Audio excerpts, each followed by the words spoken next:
Bom, buenos dias a todos. Quero agradecer à doutora Alba Marina, de la AgroSavia, por la sugerência de meu nome a Patrício para participar desta série e também do congresso.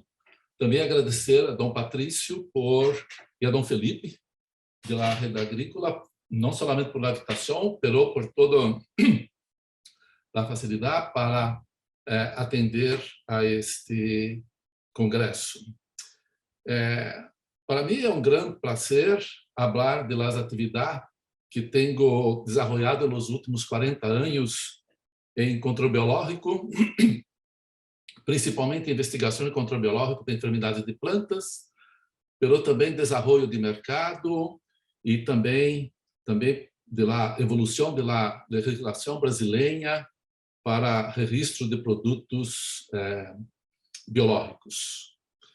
Tentarei falar em espanhol, mas meu espanhol não é correto e, portanto, perdona-me por não falar corretamente espanhol. Em essa primeira diapositiva, se podem mirar as informações da área de controle biológico que se está em este momento em Brasil. E em este livro, publicado por Joop van Lenteren e outros, há capítulo que fala de biológico controle em Brasil. Este livro, este ano, foi publicado também em espanhol. Não tenho ideia do valor do livro. Em 2017...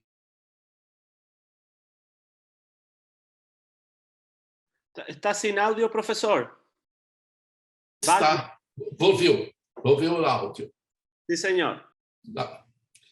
Então, em 2017, numa aproximação muito incompleta e subestimada, a área bajo controle biológico em Brasil era de 33 milhões de hectares.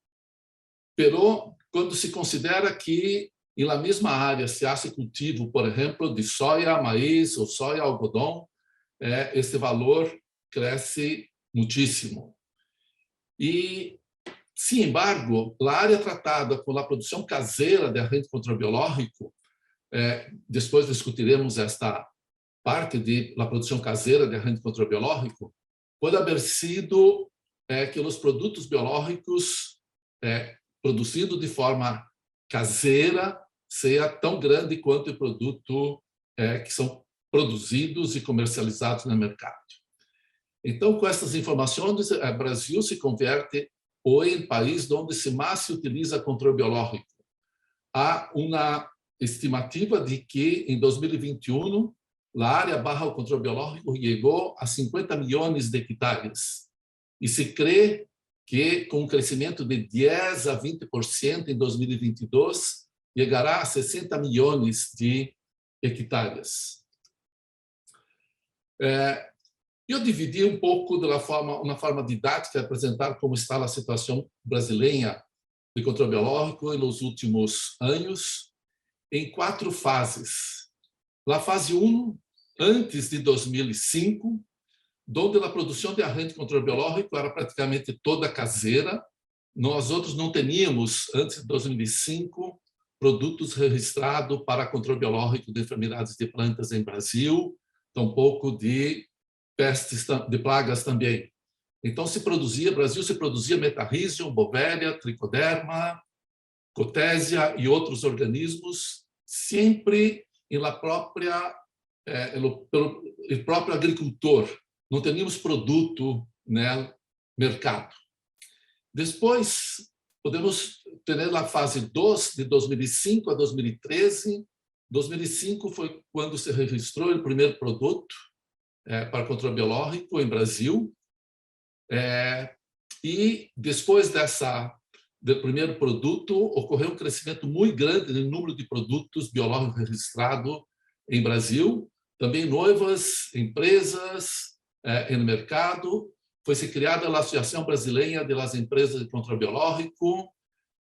Ocorreu um câmbio muito intenso, muito forte na forma de fazer o registro de produtos biológicos. que antes necessitava de muitíssimo tempo e muito caro para ser o registro, hoje está mais fácil, mais rápido e também mais simples. Ocorreu um crescimento muito grande neste período de 2005 a 2013 da venda de Tricoderma, Metarhizium, Bovéria, Cotésia, principalmente estes. Pero ocorreu um fenômeno muito importante para o controle que foi a explosão do Helicobacter parmígera no Brasil. Nós outros não tínhamos tampouco inseticida químico, bioinseticida para ser controle deste problema, deste gusano, que causou problemas enormes na agricultura brasileira em 2012, 2013. E justamente neste período, como não tínhamos produtos, começou a crescer muito fortemente a produção caseira de bacilos thuringienses em Brasil. Depois, uma terceira fase de 2014 até hoje, que ocorreu a consolidação do controle biológico, um crescimento muito forte do número de empresas e também que as grandes empresas começaram de pesticidas químicos começaram a entrar fortemente no mercado de produtos biológicos. E resultou no que ocorreu um aumento muito forte, muito grande, do número de produtos biológicos registrados em Brasil, chegando a 433 produtos registrados pelo Ministério da Agricultura.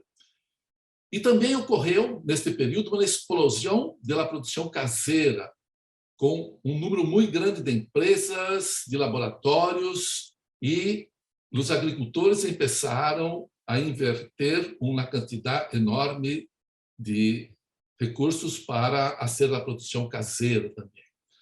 E em Brasil foi criado o programa Bioinsumos do Ministério da Agricultura e seguiu a tendência mundial com forte crescimento também aqui.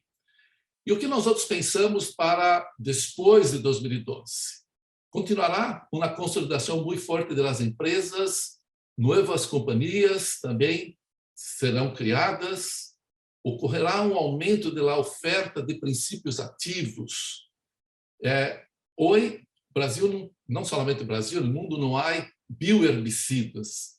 Pero para a agricultura brasileira é muito importante os bioherbicidas, porque as áreas de produção, por exemplo, de soja, maíz, trigo, algodão, frijol, são áreas grandes que necessitam da aplicação de herbicidas para fazer a cosecha. Também o que está ocorrendo é uma tendência muito forte de fazer formulação de misturas de bioagentes de controle, por exemplo, bacilos com tricoderma, Metarhizium com Bovéria, Tricoderma, Metarhizium, enfim, uma mescla de produtos. Se estima um crescimento superior a 20% ao ano até 2030. Portanto, um crescimento do mercado muito importante. Também há necessidade de novas regulamentações, principalmente para a produção caseira de agente de controle biológico. E por que dessa necessidade? Porque ocorrerá um crescimento muito importante da produção caseira, como veremos adelante, da agente de controle biológico que os próprios produtores fazem. Creio que é importante falar como começou o controle biológico da enfermidade de plantas em Brasil. Há o vírus da tristeza dos cítricos, que é muito importante, é uma cultura muito importante em Brasil, praticamente acabou com a indústria citrícola em Brasil na década de 1940. Essa é uma planta sana de cítricos, uma planta enferma, e o síntoma que se observa internamente, e ocorreu a recuperação com a combinação de patrões tolerantes e premonização com cepas de árvore de vírus da tristeza dos cítricos. E desde 1968, as plantas de cítricos com o vírus das cepas Debre, 66 e 141, são as duas cepas, são comercializadas em Brasil. pero não há registro de produtos dessas duas cepas, dos aislados, para comercializar. E eu creio que esse é o exemplo mais importante de controle de enfermidade de plantas em América do Sul e América Latina. E hoje, praticamente, todas as plantas comercializadas de cítricos têm os dois vírus débil para controlar a tristeza dos cítricos. Ora, necessitamos ver estes números. Em esta diapositiva se pode ver o número de produtos biológicos registrados em Brasil. Então, mira que ocorreu um crescimento muito forte de 2011 até 2021, chegando a 433 produtos. E o primeiro produto foi em 2005, em nome Metaril, e Tricodermil foi o primeiro tricoderma registrado em 2008, para controlar Rhizoctonia e Fusarium. Por lo tanto, é importante nós outros pensarmos como assim controle biológico, se nós outros não teníamos produtos disponíveis no mercado em 2005, até praticamente 2015, o número era pequeno. Então, nesse período, praticamente toda a produção era caseira de agente de controle biológico. Se produzia tricoderma, metarrhizium, bovéria, acremônio, dísima pulvinata.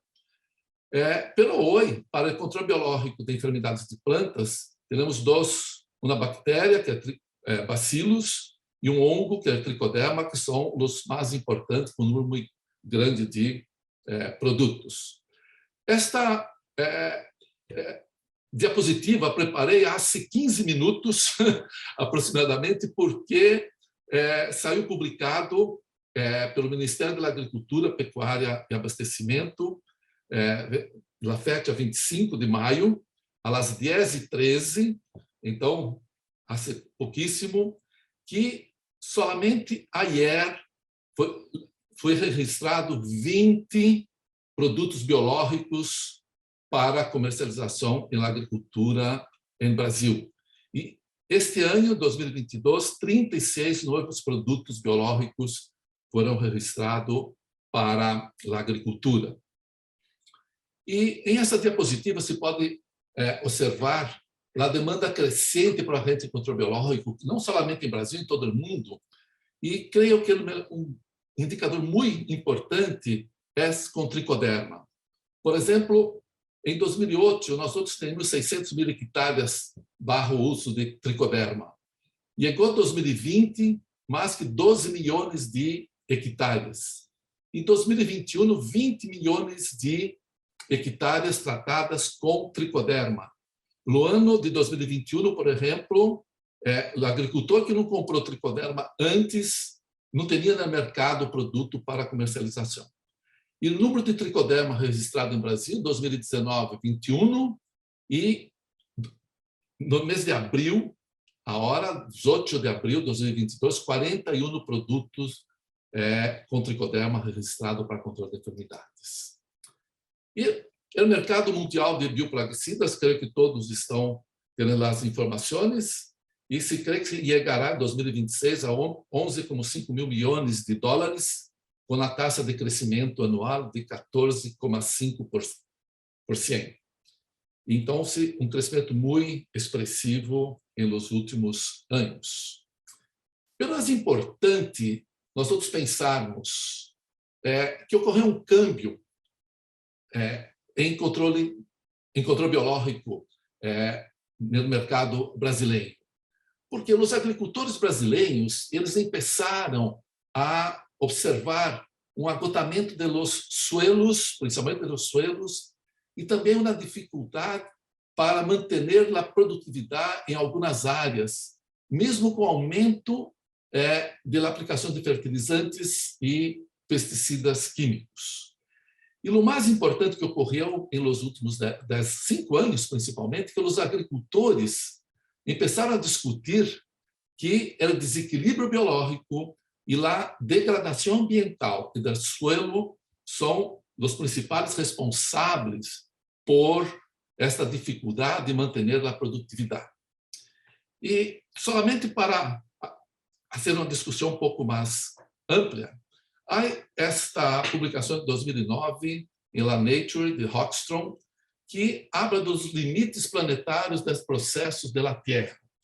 E estes autores discutem que na Terra temos 9 importantes limites.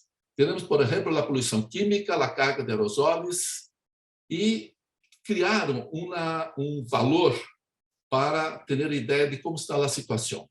Por exemplo, quando está todo verde, é que é a situação adequada para manter a vida na Terra.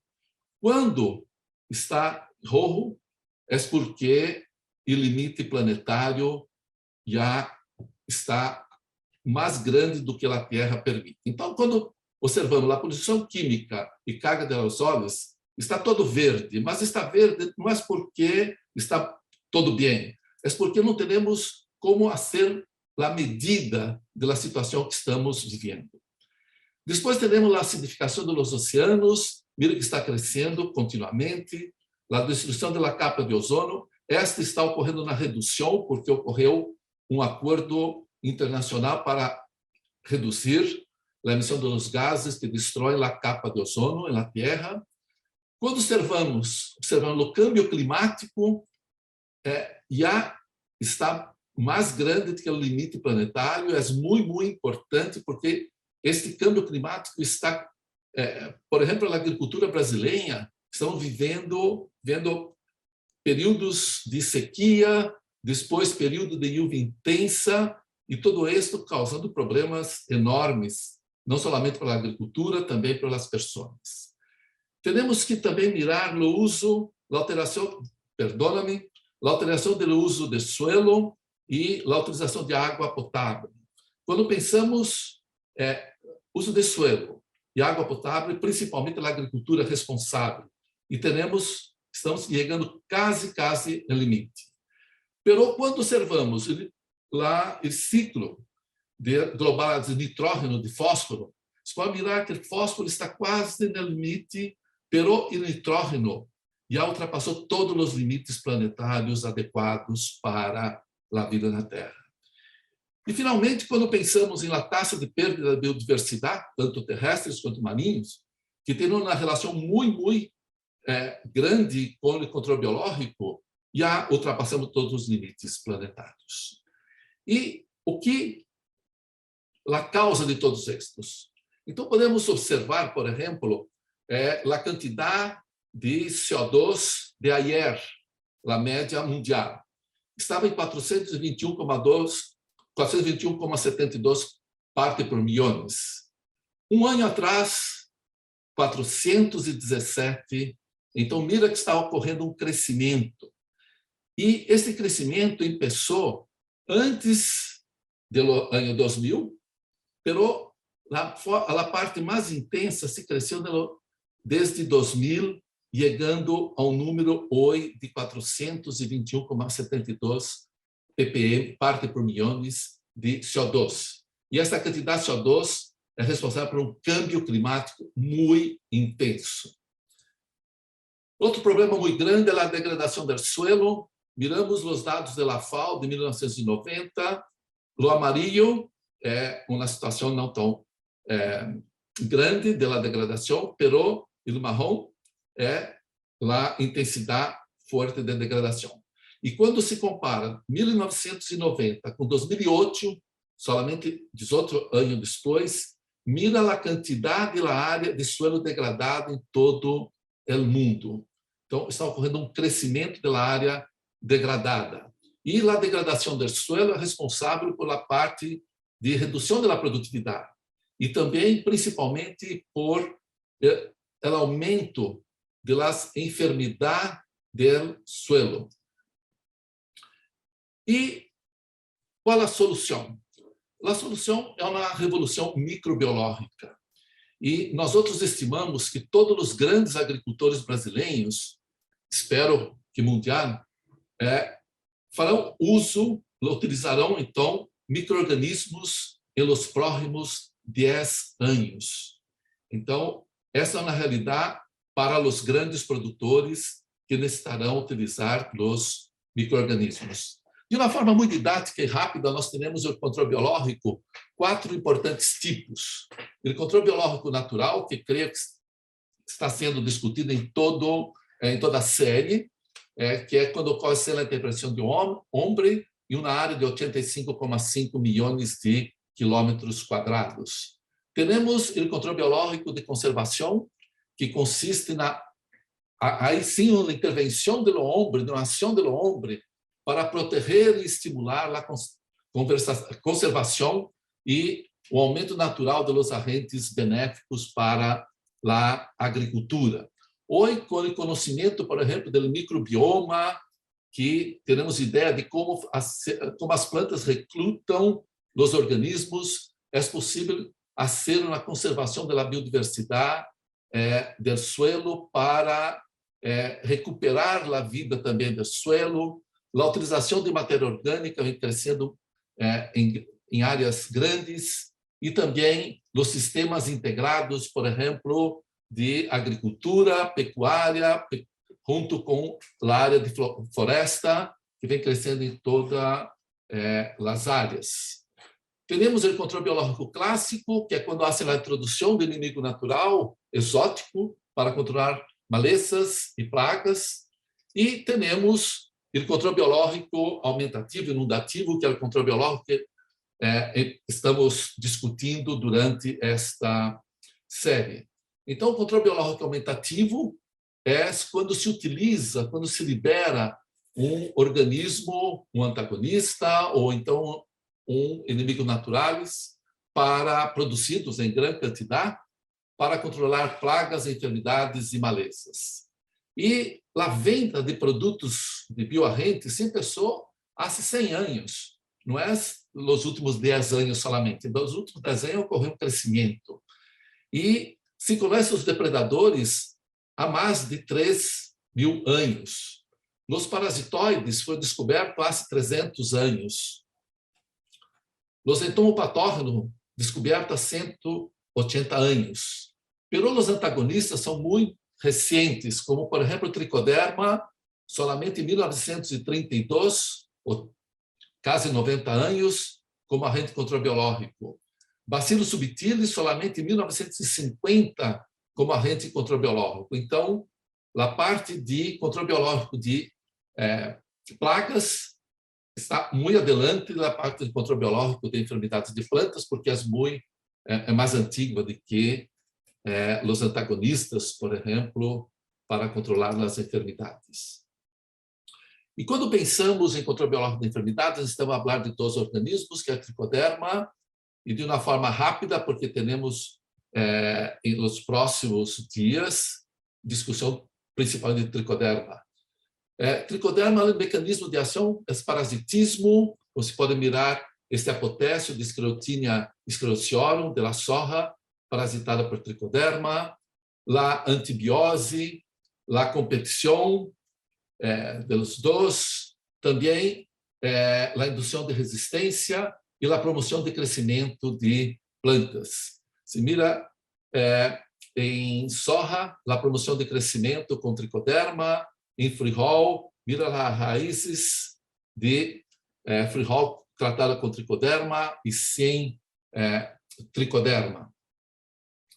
E qual é o mercado de tricoderma? Bom, em Brasil nós outros temos 49 produtos, agora em abril 49 produtos registrados com tricoderma.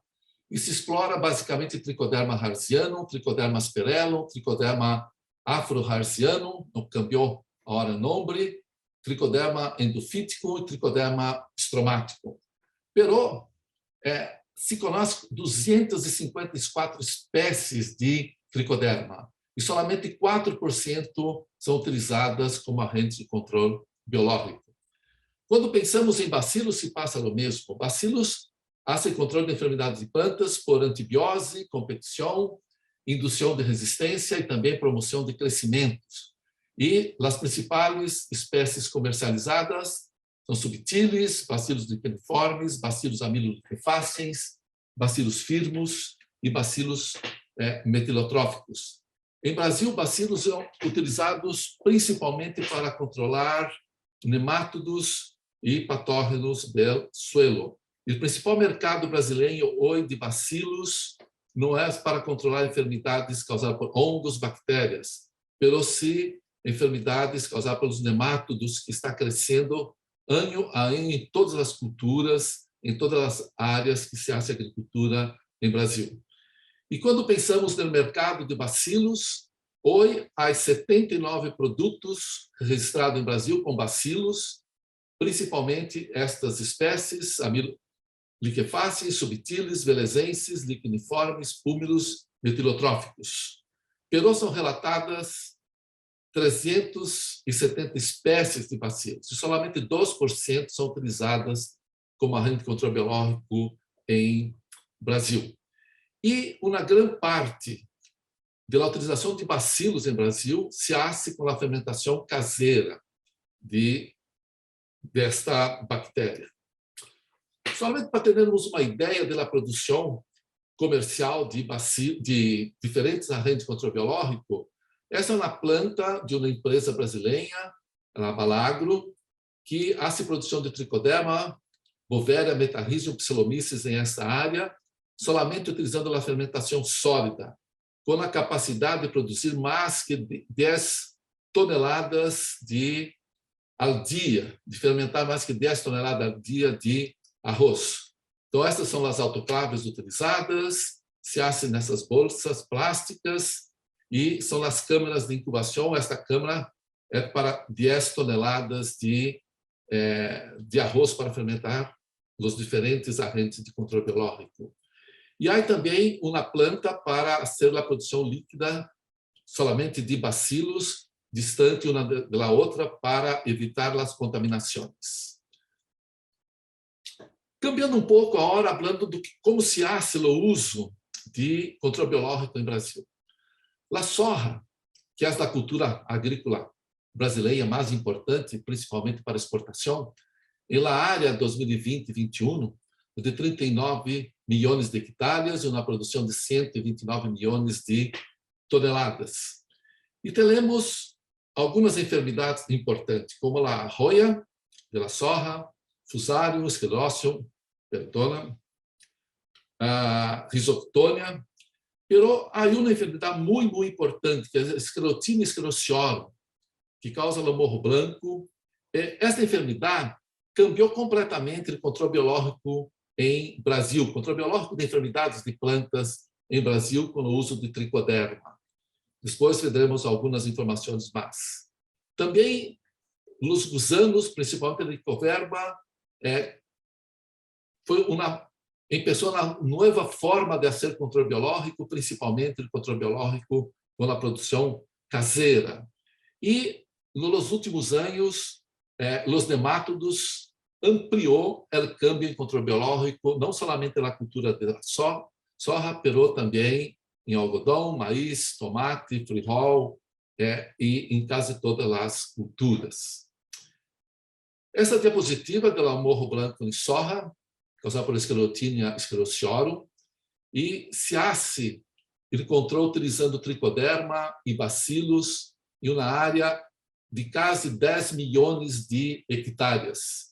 Então, é uma área muito grande que se hace, que necessita ser o controle desta enfermidade.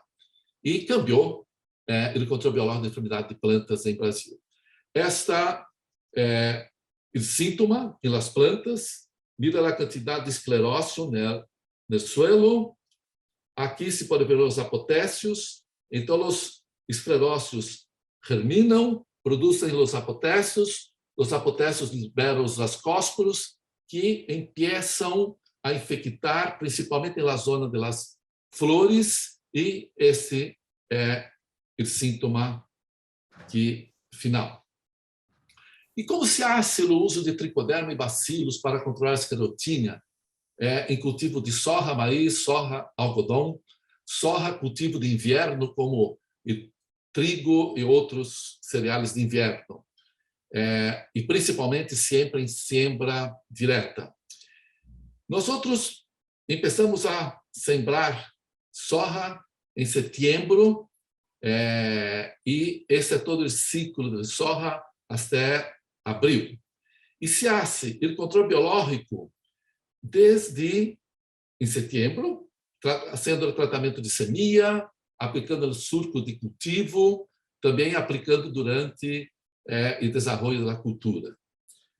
Também se hace o controle biológico em segundo cultivo, por exemplo, depois da cosecha da soja, se hace o cultivo de maíz, sorgo, algodão e outras culturas, e agora se aplica também, por exemplo, tricoderma e bacilos, não somente no cultivo de soja, se aplica em cultivo, por exemplo, de maíz, de algodão, não para controlar somente esclerotínia, por exemplo, o maíz não tem problema com esclerotínia, mas se hace com a aplicação de tricoderma e bacilos em maíz para ocorrer uma redução da quantidade de inóculo, para que o tricoderma e bacilos diminua a quantidade de esclerócio que há no suelo.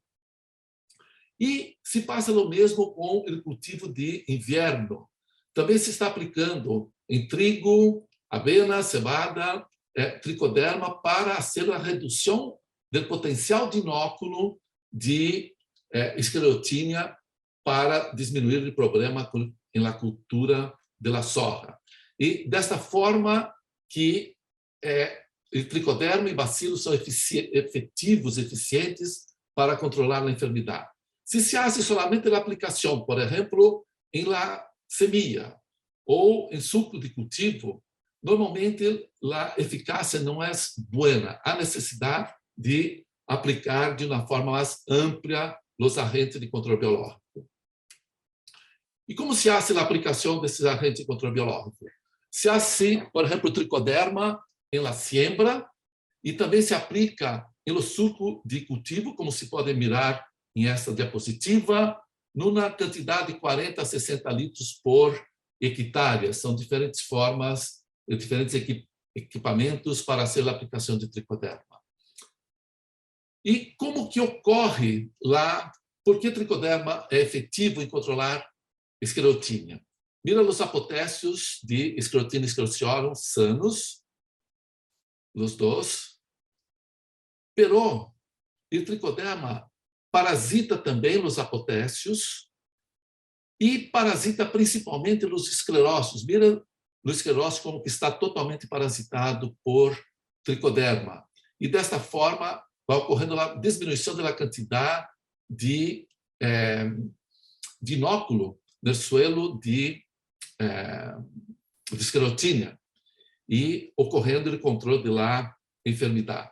Aqui temos o tricoderma parasitando os esclerócios, parasitando os apotécios, pero também a presença de fusário não patógeno, parasitando esclerócio e parasitando apotécio de esclerotínia. Isso ocorre de forma natural quando não se hace a aplicação de fungicidas químicos.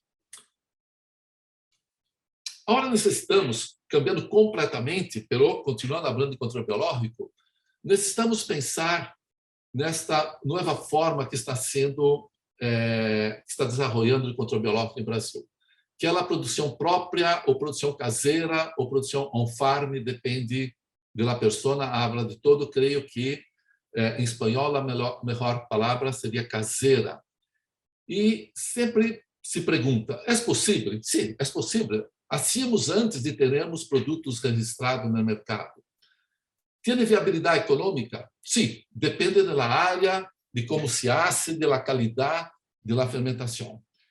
Se pode comercializar? Não. É proibido fazer a comercialização do produto produzido de forma própria ou caseira. Este é um exemplo de uma companhia que faz a produção caseira de tricoderma para controlar a esclerotínia, fusário em soja e frijol. Esta empresa agrícola construiu um laboratório somente para fazer multiplicação de tricoderma. Começou a produção em 2013 com 2 cepas que nós outros desenvolvemos ou selecionamos em Embrapa e hace uma produção de 500 kg por hectare. por semana, perdona-me, com 2 vezes 10 elevado a 10 esporas por quilograma. Então, é um material que tem e se aplica diretamente em la siembra, em surco de siembra, e 2 vezes depois da emergência das plantas, com a quantidade de 1 a 3 quilogramas cada aplicação. E com isso ocorreu um aumento da produtividade de frijol, por exemplo, de 360 quilogramas por hectare. Pero quando pensamos na produção caseira, se hace principalmente a fermentação líquida. E esta é uma empresa agrícola. Essas fotos são deste agricultor que me enviou com os 3 fermentadores que tem, de 1.000 litros cada fermentador, todos muito bueno, não é somente uma fermentação inadequada, se fermenta bacilos subtilis e quiniformes turingienses para controlar esclerotina, nemátodos e gusanos, que esse agricultor tem na área de 3.000 hectares de soja e maíz. Este outro agricultor tem esses 6 fermentadores também para multiplicar bacilos, todos os tipos de bacilos, e uma área de 6.500 hectares de soja e maíz. Pero há também essa outra forma para um agricultor que hace 1.000 litros por dia solamente para aplicar bacilos subtilis em tomate em invernadeiros, que é uma área grande de invernadeiros, se hace aplicação de bacilos desta forma. Estas são fermentadores de 1.000 litros solamente. Pero há companhias como esta, que hablamos de produção caseira, pero esta empresa hace a produção de agente controbiológico para aplicar em quase 70.000 hectares, entre soja, algodão e maíz, para controlar pestes e enfermidades em estas 3 culturas. E sempre se acha uma rotação de cultura soja, algodão, soja, maíz, ou soja, maíz, pecuária. E com isto, esta companhia obteve uma redução de 53% no uso de pesticidas químicos em soja e 34% no uso de pesticidas químicos em algodão em 5 anos. Pero mira a indústria que esta companhia agrícola tem para ser a produção própria. Esta também é considerada uma produção caseira. E quando nós outros perguntamos se é legal ou não fazer a produção caseira, a resposta está na lei brasileira, que sim, é legal, mas não se pode comercializar. Quando observamos este decreto 4074 de 2009 e também agora há pouco este outro decreto de outubro de 2021, se habla aqui quedam exentos do registro de produtos fitossanitários com uso aprovado para a agricultura orgânica e convencional, produzidos exclusivamente para uso próprio. Então, por lo tanto, se pode fazer a produção. Há tantíssimos problemas que nós outros discutiremos um pouco mais adiante. E agora tentarei apresentar 4 exemplos de controle biológico em diferentes situações. Esse agricultor, Adriano Cruvinel, tem uma área de 1.500 hectares de soja e maíz em Montevideo, Goiás, e se pode observar em esta figura a produtividade e custo por hectare na cultura de soja. Então, quando hacía controle químico, a produtividade era cerca de 3.500 quilogramas por hectare, com um custo de cerca de 2.500 quilos por hectare. Quando começou a ser controle biológico, a produtividade continuou a mesma, cerca de 3.500 quilogramas por hectare. Pero ocorreu uma redução de custo para cerca de 1.000 a 1.500 quilogramas por hectare. Então, a vantagem é muito grande para este agricultor e mira os anos que está sendo o controle biológico.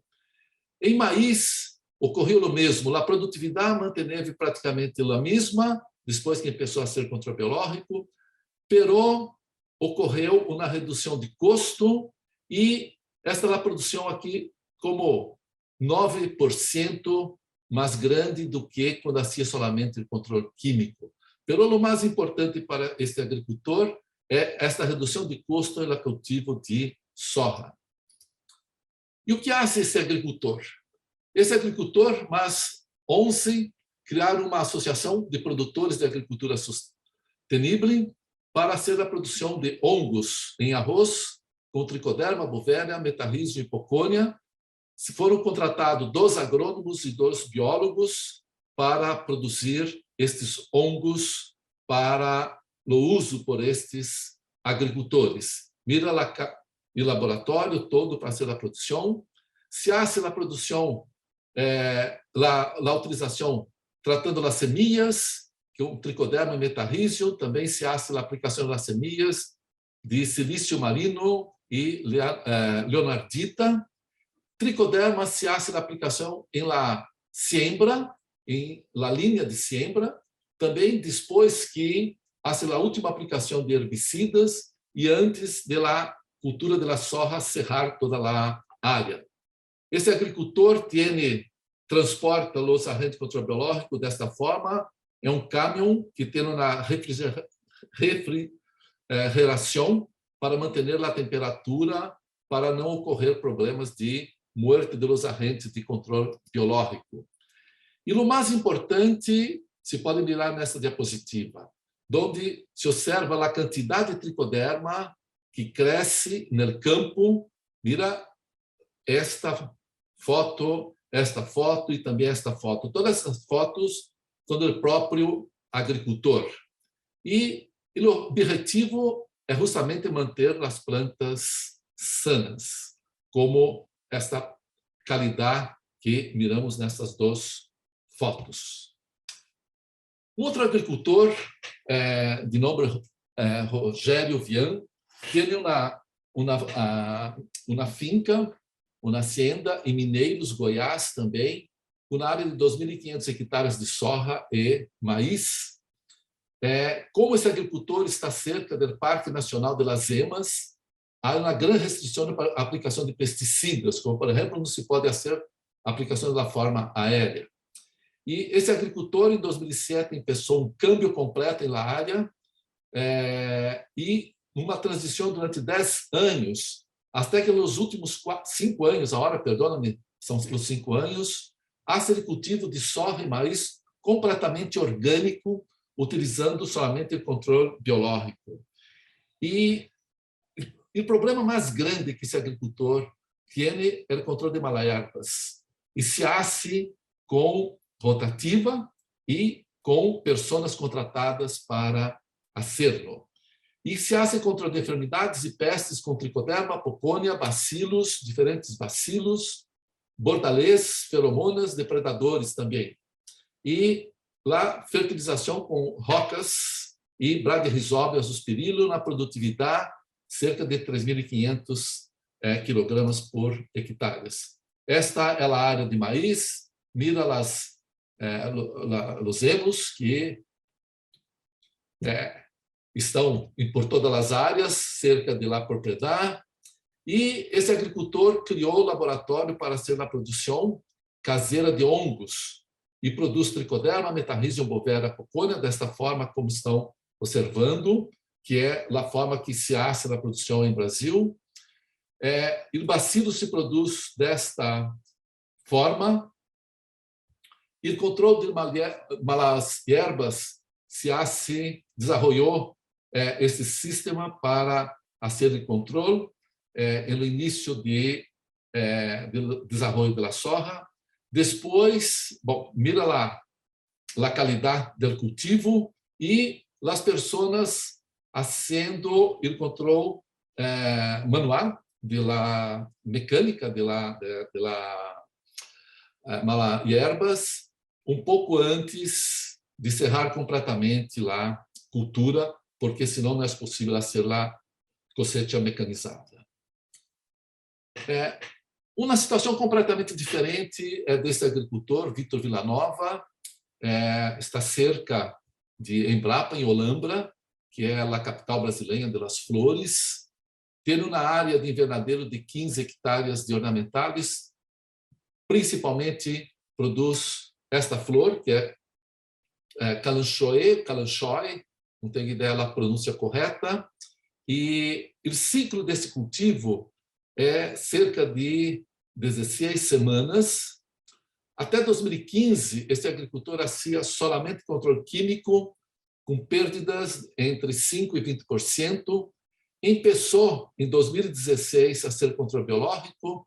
Agora, em 2021, as perdas estão cerca de 5% a 10%, principalmente devido a Phytophthora, Pythium, são os dois mais importantes, Fusarium, Oidium, e ácido de controle com Tricoderma e bacilos. E Botrytis, se ácido de controle somente com bacilos. Quando serve esse agricultor tinha um fermentador de 200 litros solamente. Hoje, tem um fermentador como este, que hace 1.000 litros por semana, a fermentação, e hace a aplicação de bacilos desta forma.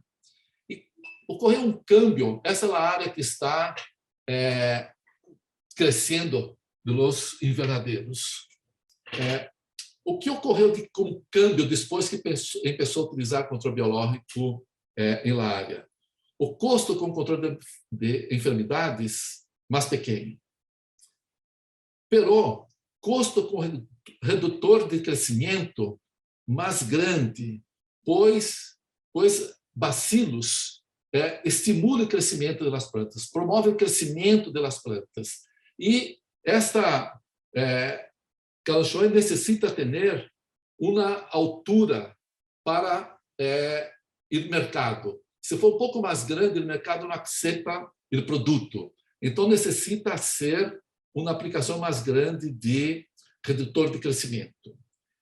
E o mais importante também que ocorreu, o custo com a fertilização mais pequeno, pois diminuiu a condutividade elétrica, por exemplo, do substrato de 1,7 para 0,8 microsiemens por centímetro.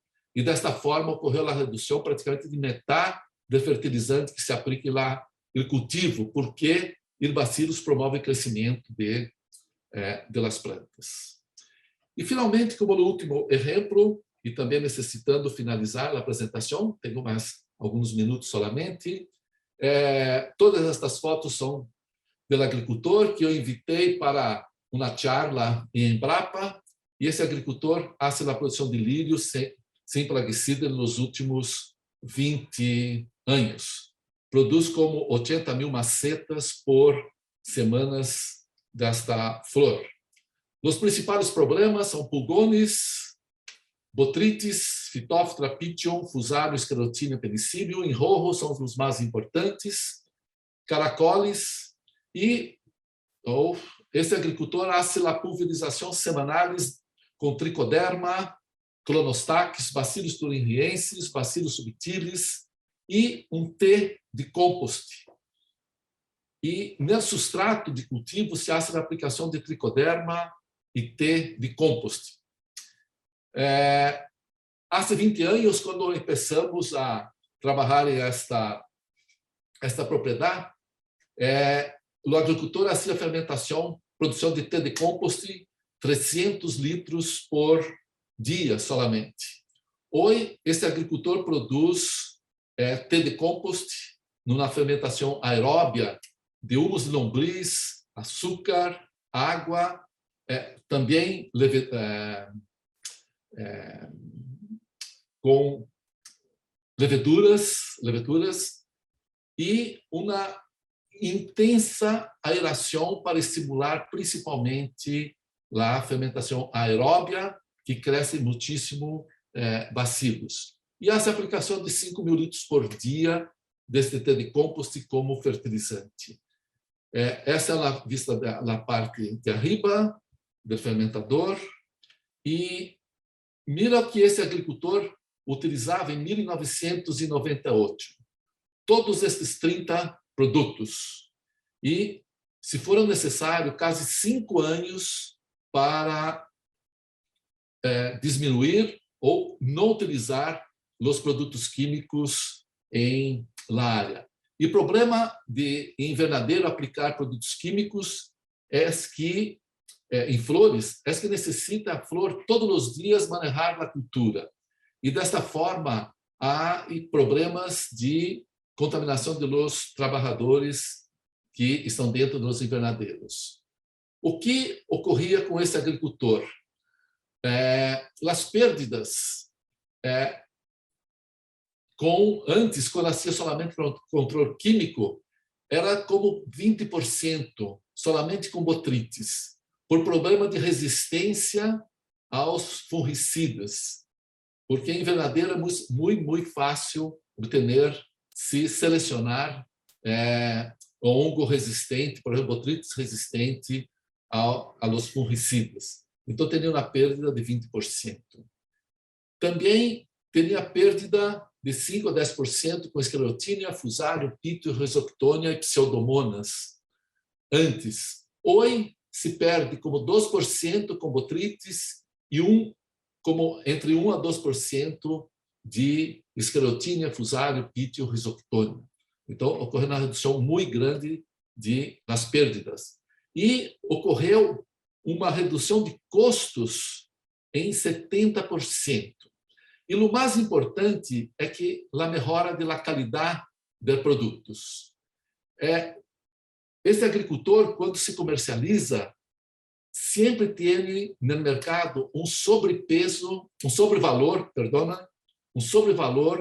para cada maceta, porque o shelf life deste lírio é cerca de uma semana mais que do lírio, onde se hace uma intensa aplicação de pesticidas químicos.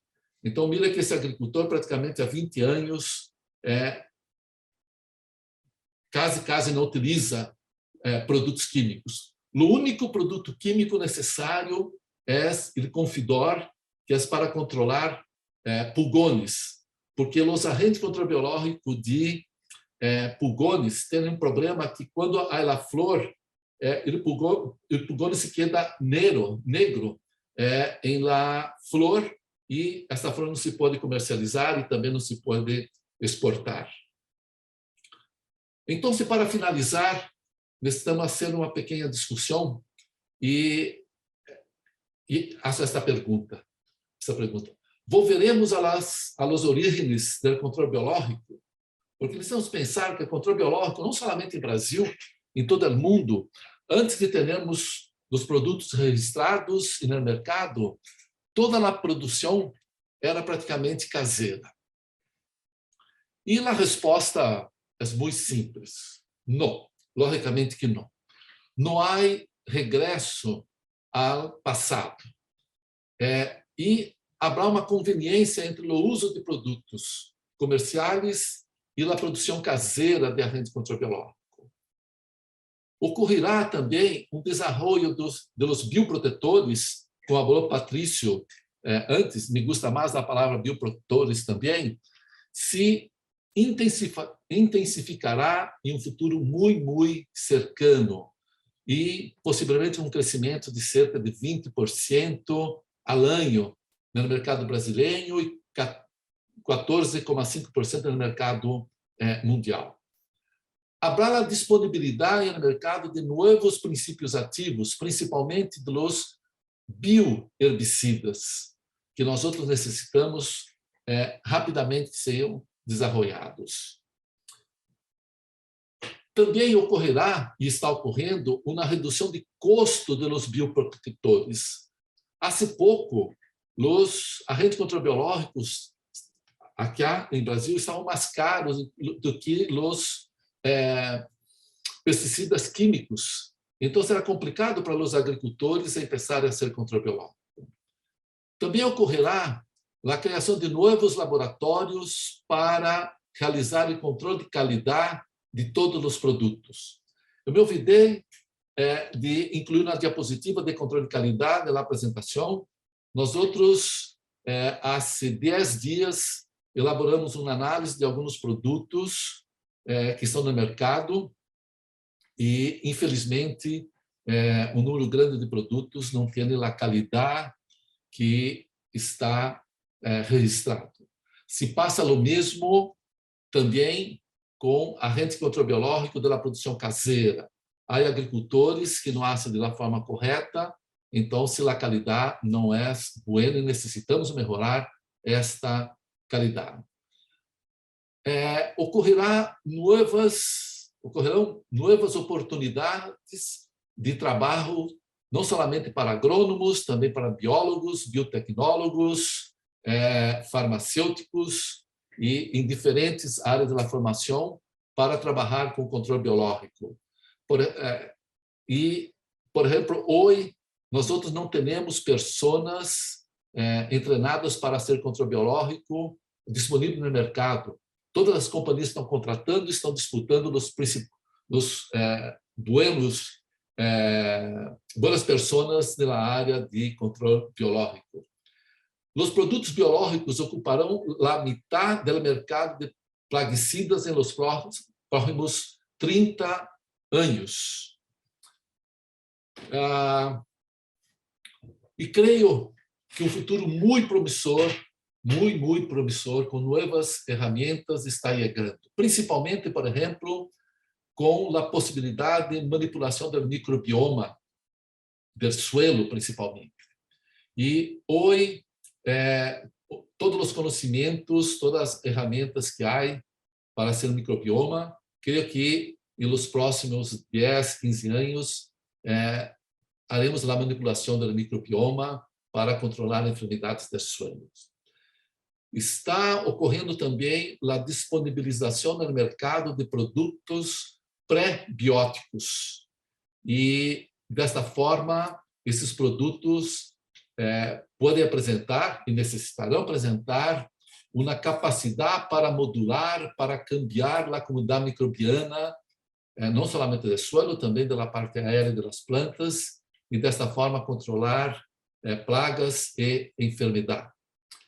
Ocorrerá um consórcio na mescla de micro-organismos que serão disponibilizados no mercado em todas as áreas. E, finalmente, ocorrerá um desenvolvimento de estratégias para regenerar os microbiomas do suelo e da planta, para a promoção da saúde das plantas e também a promoção do crescimento das plantas. Por lo tanto, não há volta ao passado, pero um futuro muito brilhante para o controle biológico, não somente de enfermidade, mas também de malaherbas e de nemátodos e também de plagas. Para finalizar, eu creio que é importante disponibilizar para todos alguns livros que estão no mercado de forma grátis. Se pode obter. Solamente não tenho ideia se este livro foi editado por Alba Marina, é grátis ou não, pero esses são alguns livros que estão grátis na internet. Este é somente em português, controle biológico de enfermidades de plantas, este biocontrole de doenças em enfermidades de plantas, este está em espanhol, controle biológico de enfermidades de plantas em América Latina e o Caribe. Este é muito recente, tricoderma, somente tricoderma, uso na agricultura, e este livro foi publicado na semana passada, se chama Bioinsumos ou Bioprotetores na Cultura de Soja. Todos estes livros são grátis, somente é necessário entrar nas páginas, nos sítios das diferentes instituições, como Embrapa e AgroSaga. E utilizo na diapositiva do Joop van Leeuwen, que, durante uma apresentação, perguntava: pode o controle biológico eliminar o uso de plaguicidas químicos? E a resposta da Joop van Lenteren foi muito simples. Sim, nós outros queremos e creemos, sim. Pero em combinação com plantas resistentes e manejo integrado de plagas. Necessitamos pensar que necessitamos desenvolver plantas resistentes e plantas também adaptadas para o controle biológico, porque dessa forma as plantas terão a capacidade de recrutar, de fazer o recrutamento dos agentes de controle biológico, dos promotores de crescimento, dos organismos beneficiosos que estão no suelo. Então, necessitamos pensar desta forma. Agradeço a os agricultores Rogério Vian, Adriano Cruvinel, Ian De Witte, Victor Villanova, também o Dr. Sérgio Mazaro, pelas diapositivas, Maurício Meyer, também pelas diapositivas, e o professor Henrique Monte, que estará com nós outros no outro dia da Universidade de Salamanca, por compartilhar diferentes informações. Graças, obrigado a todos. Obrigado a você. Doctor Bettiol, muchísimas gracias, ha sido muy interesante. Antes de pasar a las preguntas, el libro que editó Alba Marina y que publica Agrosavia está gratis. Ok, gracias, gracias. Yo no tenía... Yo lo tengo así. Y está online con los 2 volúmenes gratis. Sí, son 2 volúmenes, perfecto. Es una obra enciclopédica. Sim, são 2 volumes enormes, que tenho o prazer de participar com a Alba Marina em capítulo do livro. Así que vamos a disponibilizar los links a medida que podamos, porque voy a pensar cómo lo hago ahora. Se for importante, eu posso enviar uma cópia, ou principalmente o sítio, e desta forma os participantes barram diretamente do sítio da internet. Lo puede poner en preguntas y respuestas o en el chat. Tenemos 15 minutos para preguntas. Hay varias. Vamos a ver. La gente pregunta en los 2 lados. Eu não tenho como ver o chat. Olha, está. O chat está acá. Pero le ayudo con algunas. A ver. Vale. La primera es de Matías Albala. ¿Existe algún estudio de posible desbalance que podría generar el control biológico? O sea, al introducir un organismo, ¿se puede generar un problema en vez de un beneficio? Essa pergunta é muito importante e do desbalance que podemos ter. Quando pensamos, porque há diferentes tipos de desbalance. Por exemplo, que sempre se discute é da possibilidade de selecionar patógeno resistente aos agentes controbiológicos. É possível, sim. Se um agente controbiológico tiver como mecanismo de ação somente antibiose, por exemplo, e este agente controbiológico produzir exclusivamente um antibiótico e fazer a aplicação muito constante, frequente deste agente, por exemplo, em invernadeiro, há possibilidade, sim, de selecionar um patógeno resistente. Pero, precisamos pensar, necessita utilizar somente um organismo que produza um antibiótico. Então, quando se faz uma fermentação líquida, não é o que se passa. Por exemplo, bacilos, quando se faz fermentação líquida, se pode produzir até 50 diferentes antibióticos. Então, é muito difícil de obter esse problema. Os hongos que têm como mecanismo de ação na indução de resistência, como tricoderma, também bacilos, que têm o mecanismo de ação como por parasitismo, por competição, não há esta possibilidade. Então, necessitamos pensar desta forma. Outro problema que está ocorrendo, por exemplo, aquele agricultor de Calanchoe, de Las Flores, que necessitava ter uma altura adequada. Quando começou a ser a aplicação de bacilos, como tinha a quantidade grande de bacilos, aplicavam na quantidade tão grande de bacilos que uma vez necessitou, meteram na basura 40.000 macetas de Calanchoe, porque todas as plantas cresceram mais do que necessitava, do que o mercado aceita na planta, porque se está mais grande, não se pode comercializá-la. É um padrão necessário. O que ocorreu? Sempre falava para esse agricultor que necessitava aplicar a quantidade correta e não todo o que tinha de bacilos. Então, é um problema de desbalance, neste caso, nutricional da cultura. Então, necessitamos sempre estar atento também. E, finalmente, desbalance biológico no campo. Nós outros não temos uma informação precisa do que se ocorrerá ou não. Pero, certamente, quando se hace uma aplicação grande, somente de organismo, poderá ocorrer isso.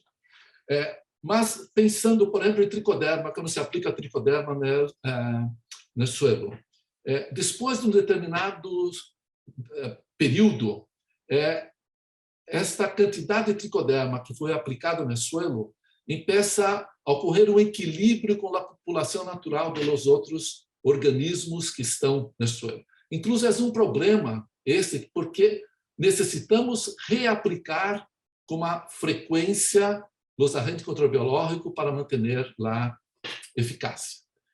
Pero sempre, antes de fazer o registro do produto biológico, se há necessidade de realizar os estudos de toxicidade e também ambiental para verificar se há ou não há problemas. Juan Vallejos pregunta, ¿hay experiencias en bioherbicidas en Brasil?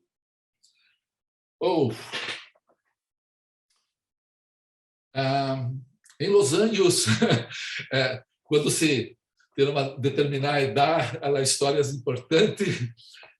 Em Los Angeles 80 e 90, para o cultivo de soja, ocorreu a disponibilidade de produto, coletótrico, para fazer o controle de algumas malhierbas. Pero não era economicamente viável fazer a utilização. Também para uma planta aquática que tem muitíssimos em las áreas de las hidroelétricas, começaram a ser controle biológico de uma malhierba que crescia por toda a superfície da água e depois de 2, 3 anos se parou porque era muito caro fazer o uso. E nesse momento não há bioherbicida no mercado brasileiro pero tanto as companhias quanto algumas instituições estão desenvolvendo bioherbicidas, principalmente investigador brasileiro, que é professor da Universidade Federal de Viçosa, Robert Barreto, está desenvolvendo bioherbicidas para diferentes culturas. Pero, infelizmente, não temos. É problema que necessitamos resolver na investigação o mais rapidamente possível. ¿Qué tan cerca está la pesquisa del profesor Barreto de llegar a producto?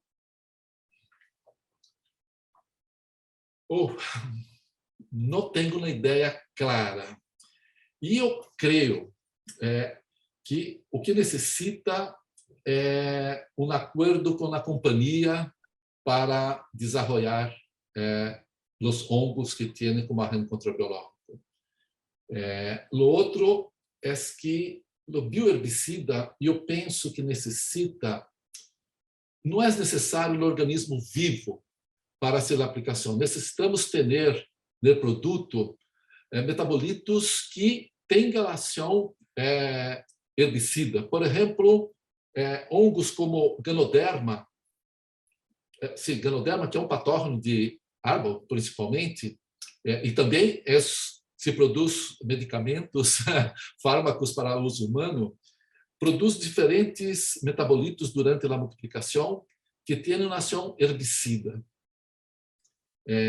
Então, hoje, esse conhecimento há, mas necessita desenvolver junto com as companhias para chegar no mercado. Muy bien. Hay una pregunta de Felipe Franco que dice, en una diapositiva usted habló de un fusarium no patógeno.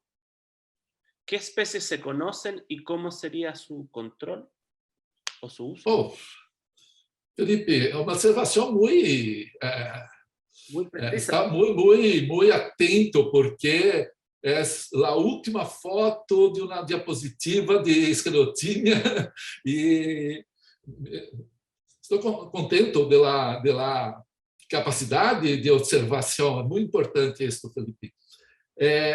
Fusarium oxysporum, normalmente, são os fusários não patógenos que começaram a desenvolver.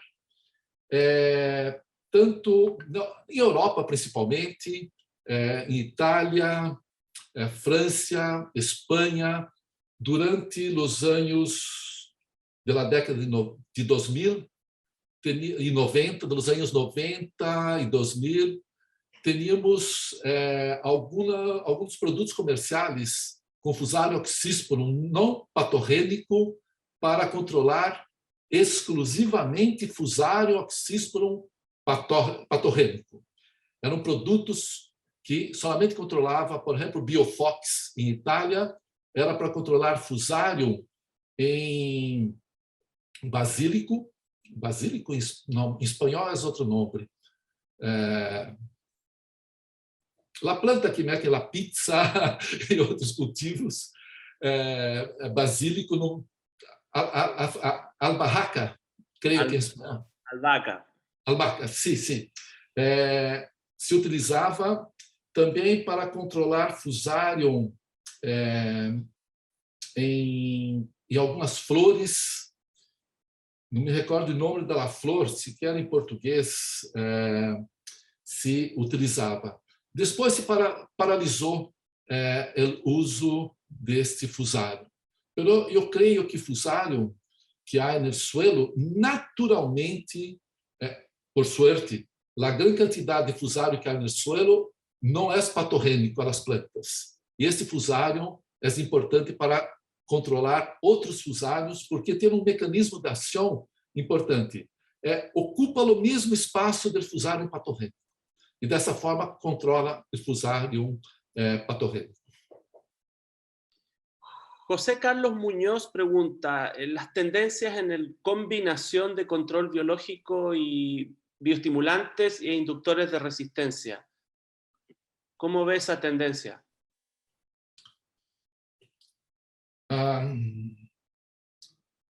Eu creio que praticamente todas as companhias começarão a ser registro de produtos com mescla de organismos. Por exemplo, como bioestimulante ou biofertilizante, depende da legislação de cada país.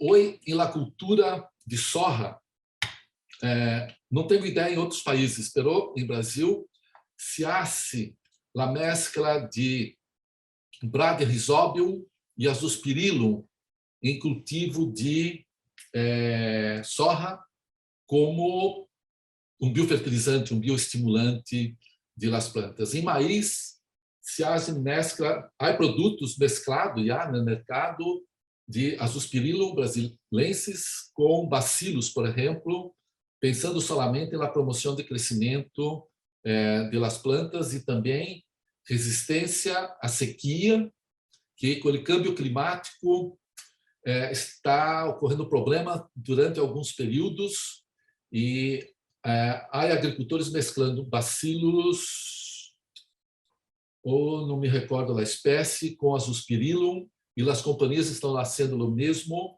comercializando a mescla de produtos. Para controle, por exemplo, de enfermidades, se está mesclando tricoderma com bacilos, clonostax com bacilos, e incluso mais que uma cepa de bacilos, por exemplo, e mais que uma cepa de tricoderma no mesmo produto. Isto com mirando dois efeitos. Um no controle. Por exemplo, quando se pensa clonostax com bacilos, clonostax promove o crescimento das plantas e também é um endófito muito bueno. E mesclando com bacilos se pode ter um controle mais grande. A outra parte que é importante para as companhias é que quando se... Porque a produção caseira não está ocorrendo somente em Brasil, não. Está ocorrendo em diferentes países. Incluso começaram a ser, em alguns agricultores em Europa também começaram a sermos. Não tenho ideia de Chile, Colômbia, Peru, Argentina, Paraguai, Uruguai estão também começando a serlo. Quando se mescla o produto, é impossível para o agricultor utilizar este produto para começar a ser a fermentação. Então, é uma forma de que esse produto não seja utilizado indevidamente como inóculo para ser a fermentação caseira.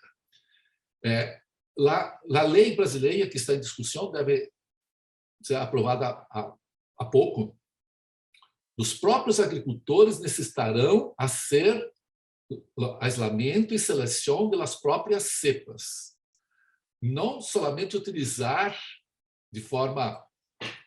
não é proibido, mas não é elegante, vamos desta forma, o que está no mercado. Então, o que está fazendo? E na semana passada, eu tenho dois estudantes de doutorado, os dois foram contratados, por cada grupo de agricultores, para começar aislamento e seleção de tricoderma e bacilos para uso na fermentação caseira desses agentes por esse grupo de agricultores. Então, está cambiando muitíssimo.